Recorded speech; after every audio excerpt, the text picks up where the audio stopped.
नमस्कार, मी डॉक्टर धैर्यशील सस्ते. मी पुणे के-एम हॉस्पिटल येथे मेंदूरोग तज्ञ म्हणून काम करतो. सध्या पुण्यामध्ये जी-बी-एस किंवा गिलेन-बारी सिंड्रोम या आजाराची साथ चालू आहे. या आजाराविषयी काही माहिती आपण घेऊयात. मुळात जी-बी-एस आजार काय असतो हे आपण बघूयात. जी-बी-एस किंवा गिलेन-बारी सिंड्रोम ॲक्चुअली याचा उच्चार गिया-बारी सिंड्रोम असा होतो. परंतु स्पेलिंगनुसार आपण त्याला गिलेन-बारी सिंड्रोम म्हणतात. या आजारामध्ये हातापायाच्या ताकदीवरती परिणाम होतो. सुरुवातीला पायाची ताकद जाते, मग हातांची ताकद जाते. काही पेशंट्समध्ये गिळण्याला पण त्रास होऊ शकतो. इतर पेशंट्समध्ये श्वसनाचे स्नायू कमजोर झाले तर या पेशंट्सला व्हेंटिलेटरची पण गरज लागू शकते.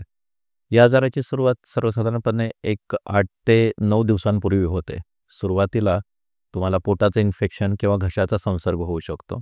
हे झाल्यानंतर आपली रोगप्रतिकारक शक्ती ते बरं करते आणि नंतर ही रोगप्रतिकारक शक्ती आपल्या नसांवरती अटॅक करते आणि त्याच्यामुळे ठिकठिकाणी नसांना जखमा होतात आणि मग पायातली ताकद, हातातली ताकद, श्वसनाच्या स्नायूंची ताकद कमी होते. याशिवाय हातापायाला मुंग्या पण येऊ शकतात. गिळण्याला त्रास होऊ शकतो. काही पेशंट्समध्ये तोल जाऊ शकतो किंवा दिसण्याला पण त्रास होऊ शकतो. एकदा का अशी लक्षणं तुम्हाला जाणवली तर तुम्ही मेंदूविकार तज्ञांना दाखवलं पाहिजे. या आजाराच्या निदानासाठी 2 महत्त्वाच्या तपासण्या आहेत. एक नसांची तपासणी की ज्याला आपण नर्व कंडक्शन स्टडीज असं म्हणतो. या हातापायांच्या नसांच्या तपासणी केल्यानंतर आपल्याला या आजाराचं स्वरूप जाणून येतं. त्याच्याशिवाय पाठीच्या मणक्यातली पाण्याची तपासणी करून सुद्धा आपण या आजाराचं निदान करू शकतो. या 2 तपासण्यांनंतर या आजाराची उपचार पद्धती आपल्याला जाणून घ्यायची. या उपचारांमध्ये 2 प्रकारच्या प्रमुख उपचार पद्धती आहेत.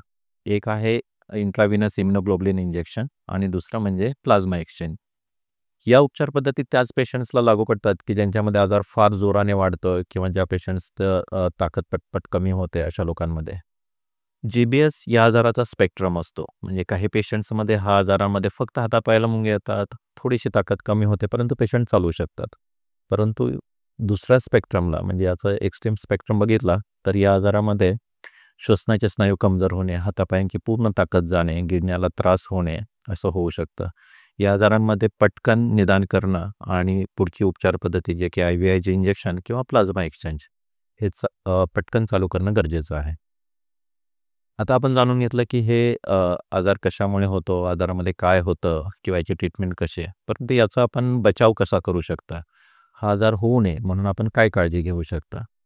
या आजारामध्ये 3 महत्त्वाचे प्रकारे आपण त्याचा बचाव करू शकतो. एक म्हणजे पाणी उकळून प्यायचं. जर तुम्ही बाहेर कामाला जात असेल तर असे उकळलेले पाण्याची बॉटलच सोबत घेऊन जा. इतरत्र पाणी प्यायचं टाळा. दुसरं की जे तुम्ही अन्न खाता ते पूर्ण शिजवलेलं पाहिजे.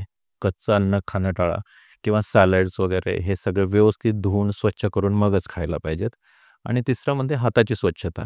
याच्यामध्ये तुम्ही जेवणापूर्वी आणि शौचावरून आल्यानंतर हात व्यवस्थित स्वच्छ करून घेणं गरजेचं आहे.